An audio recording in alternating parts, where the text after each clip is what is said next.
हम प्रभु परमेश्वर को धन्यवाद देते हैं आज की सुंदर सुबह के लिए। परमेश्वर ने आज की सुंदर सुबह मुझे और आपको दी है कि हम परमेश्वर के पवित्र चरणों में आकर परमेश्वर की महिमा करें। प्रियो, मैं आप सभी का स्वागत और वेलकम करता हूं living Christian movement fellowship ministry Jaipur Rajasthan में। प्रभु आप सबको बहुत बड़ी बरकत दे और आपका जो प्यार मिला है उसके लिए धन्यवाद। प्रभु आप सबको बहुत बड़ी आशीष दे। और बहुत सारे लोग हमसे प्रार्थना करा रहे हैं और प्रार्थना का उत्तर प्रभु दे रहा है। यह है परमेश्वर की महिमा, परमेश्वर का नाम ऊंचा किया जाए। प्रभु हमारे साथ साथ रहकर अपनी महिमा करता है। वर्धा की हमारी बहन ज्योत्सना, जो बहुत पुरानी हमारी श्रोता रही हैं, हमारी मैगजीन की मेंबर रही हैं, परमेश्वर का धन्यवाद करते हैं कि अचानक उनकी नातिन को तकलीफ़ हुई और रात में उन्होंने मुझे फ़ोन किया, रो रही थी। लेकिन परमेश्वर का धन्यवाद करते हैं, प्रार्थना की गई। प्रार्थना का उत्तर ये हुआ कि परमेश्वर ने उस बेटी को ठीक किया और वो ठीक हुई है।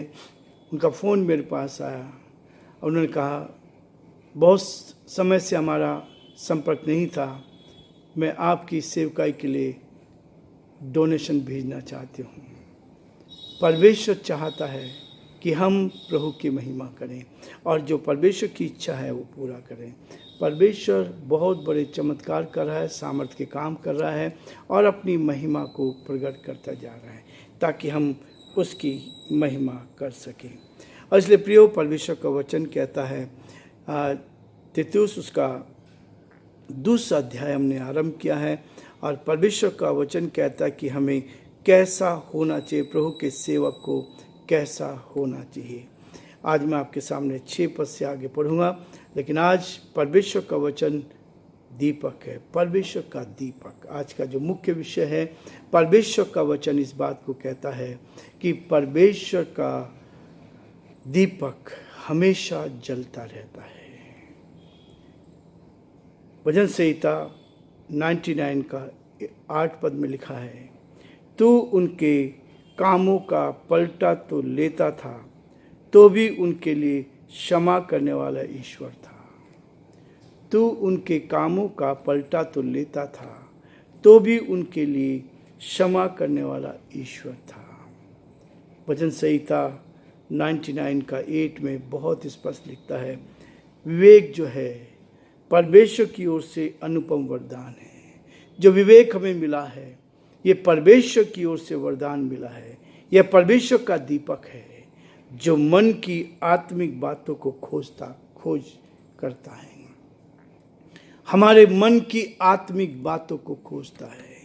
विवेक तो ये शुद्ध करेगा, पवित्र करेगा। यह है परमेश्वर का दीपक जो हमारे अंदर रहता है, मन की आंतरिक बातों की खोज करता है। विवेक को कभी कभी मनुष्य की आत्मा भी कहा जाता है। परमेश्वर की ये आत्मा जो परमेश्वर ने दी है, ये हमें सही रास्ते पर ले जाने के लिए परमेश्वर की अगुवाई में मिलती है। पर यह है कि जब हम अपनी आत्मा को शुद्ध करते हैं, पवित्र करते हैं, रोज परमेश्वर से बात करते हैं, रोज परमेश्वर की निकटता में बैठते हैं, तब आप उसकी आवाज़ को पहचानने लगेंगे।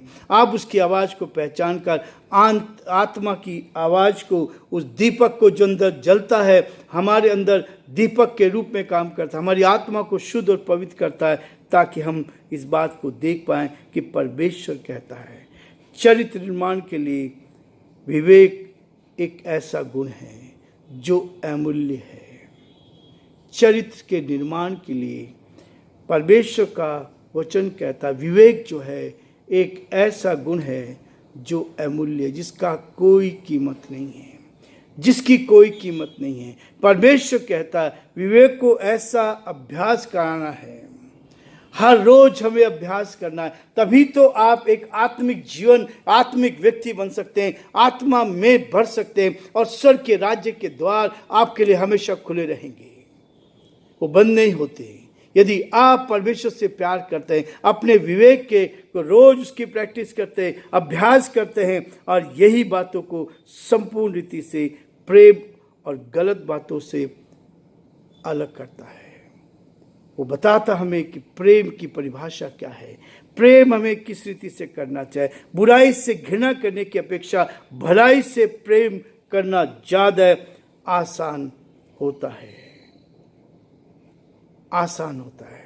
इसलिए प्रियो, जब हम इसका अभ्यास करने लगते हैं, यदि आप आसान काम का चुनाव करने में एक दूसरे की उपेक्षा करते हैं तो हम मनुष्य की में प्रसिद्ध होंगे। लेकिन प्रियो, आत्मा का दीपक धीरे धीरे बुझ जाएगा। हमारी आत्मा क्या होनी चाहिए? परमेश्वर कहता है भलाई से प्रेम। यदि हम भलाई से प्रेम देखते हैं और बुराई से घृणा, तो क्या करता है परमेश्वर? समान रूप से करते हैं तो हम परमेश्वर की मुस्कान को देखते हैं। परमेश्वर हमसे खुश होता है यदि आप भलाई से प्रेम करते हैं और बुराई से घृणा करते हैं, तो वो आपके जीवन में अद्भुत काम करके आपको आगे ले जाता है। इसलिए हमारा विवेक, हमारा व्यवहार, हमारी बातचीत कैसी होनी चाहिए, उसके लिए यहाँ पर तीतुस उसका 2 अध्याय और उसके 6 पद में इससे पहले स्पष्ट किया गया है कि संयमी, पवित्रता, घर का कारोबार करने वाली, भली और अपने पति के अधीन रहने वाली हो, ताकि परमेश्वर के वचन की निंदा ना होने पाए। और परमेश्वर के सेवक को भी बताया गया, पियक्कड़ ना हो, दोष लगाने वाला ना हो, एक दूसरे के साथ सिखाने में निपुण हो। ऊपरी रीति से नहीं, 6 पद में कहता है, ऐसे ही जवानों को भी समझाया कर, जवानों को भी समझाया कर, जवानों को बता संयमी हो, अपने आप को कंट्रोल करें, अपने आप को नियंत्रित करें, परमेश्वर की आत्मा से चलाए चले।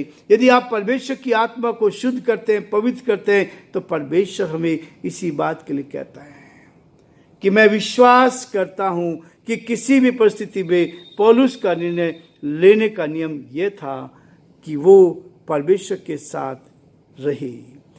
यदि यीशु होते तो क्या करते? यदि यीशु होते तो क्या करते? हमारे जीवन में इस बात को देखना है। उसका दीपक तो हर समय हमारे हृदय में रहता है, हमारे हृदय में रहता है। अब कैसे आत्मा के साथ हम चल सकते हैं? आत्मा के साथ चलते हैं, संयमी कैसे रह सकते हैं? जवानों के लिए बताया गया, हम सब के लिए बताया गया, हम संयमी कैसे रह सकते हैं। इसलिए कहता है, इच्छुक आत्मा, एक ऐसी आत्मा जो प्रार्थना से बल प्राप्त करती है, प्रार्थना से बल प्राप्त करती है।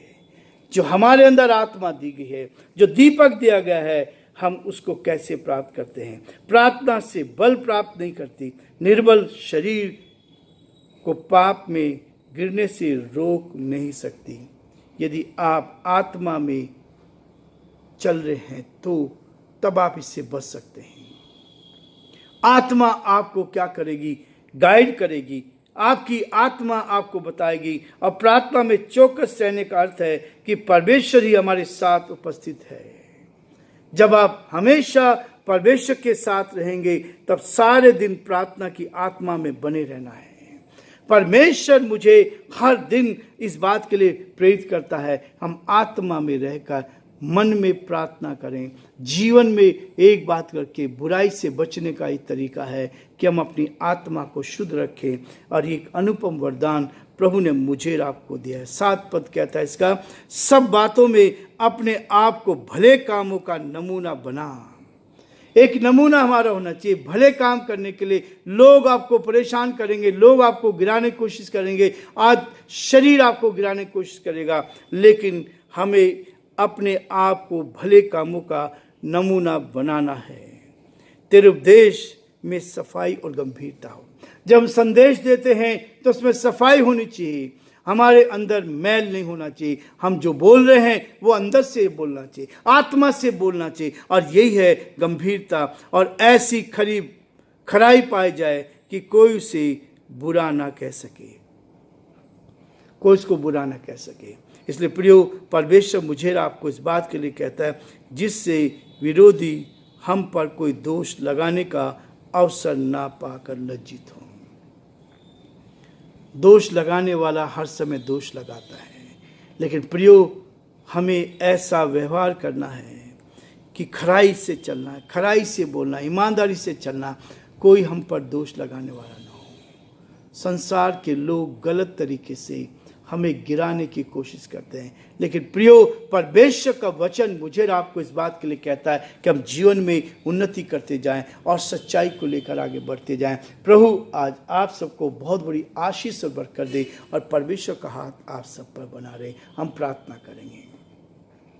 जीवते और सच्चे विश्वास के योग्य परमेश्वर, हम आपको धन्यवाद देते हैं, आपकी स्तुति करते हैं कि आपने आज का दिन एक बार फिर से दिया है। हम आपके पवित्र चरणों में आकर आपकी महिमा करें, आपकी बड़ाई करें, आपकी स्तुति करें, आपके नाम को सराह सके। हे दयालु, हे सामर्थी, हे विश्वास योग्य परमेश्वर, हमारी आपसे प्रार्थना, आपसे विनती है, आपके अनुग्रह की दृष्टि हम पर बनी रही, आपका हाथ हम पर बना रहे। आज दिन भर के लिए हम अपने आप को आपके हाथ में सौंपते हैं। हमारे सभी श्रोताओं के लिए, सारे भाई बहनों के लिए जो आज इस यूट्यूब चैनल पर जुड़े हैं, यीशु के नाम से आशीष देते हैं, ब्लेसिंग देते हैं। प्रभु जी, आपके अनुग्रह की दृष्टि चाहते हैं, आपका हाथ चाहते हैं, आपकी सुरक्षा चाहते हैं, आपकी निकटता चाहते हैं। आत्मा से भर दे, सामर्थ से भर दे, शक्ति से भर दे, ताकि हर जन आप में सुरक्षित रहे और हमारे देश पर दया कर, इस देश पर अनुग्रह कर। आपका हाथ चाहते हैं, आपकी सुरक्षा चाहते हैं, ताकि सब बातों में प्रभु आदर महिमा आपको मिले। बुराई से बचा, परेशानी से बचा, कठिनाई से बचा, आनंदित कर, खुशहाल कर, ताकि हम आपकी महिमा करें और सब बातों में हे पिता परमेश्वर आप ही का नाम ऊंचा किया जाए। सारी महिमा आपको देते विनती को अपने प्रभु अपने धार करता यीशु मसीह के नाम से मांगते हैं, आमीन। प्रभु आप सबको बहुत बड़ी आशीष और बरकत